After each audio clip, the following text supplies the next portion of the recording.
you. My whole life falls in line. I prayed for you before I called you mine.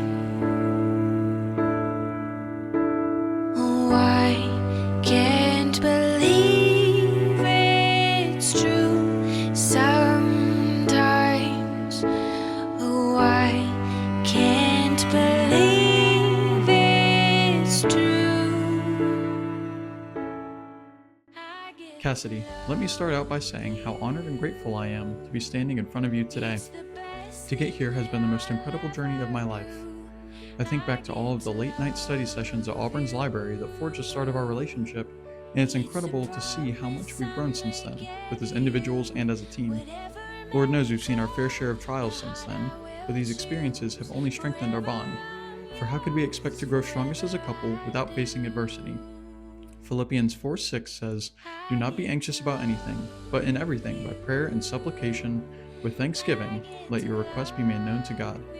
We cannot know what the future holds, but given what we have endured together, a shared faith in God's plan for our lives, and your unmatched work ethic, I know there is no reason to worry. I cannot think of any singular point in my life I have longed for as much as this, when we are joined for eternity, and I'm so excited to have the pleasure of calling you my wife. I've had to be the loudest cheerleader in your victories, and the steady rock you can lean on when the weight of the world becomes too much to bear. I vow to have and to hold you, in sickness and in health, in all phases of our lives, and to love you with every breath I take. Raeff, they say that your soulmate comes when you least expect it, and I found you at a point in my life filled with uncertainty. Meeting you was like opening my eyes to a world I've only ever seen in shadows. Suddenly, everything made sense, and even now as we endure hardship together, the dullness has disappeared. I'm ashamed to admit that I had a hard time trusting in God's plan. With such an incredibly detailed timeline in mind, I couldn't understand why my plans weren't working out how I wanted. You were the perspective I needed, and words cannot begin to express the sudden meaning that you brought into my life. Just like how I know that God brought me across the country to you, I know that my first words to Him when I return will be thank you. I vow to thank God for every day I get to be your wife. I vow to love you with the same devotion you show me every day.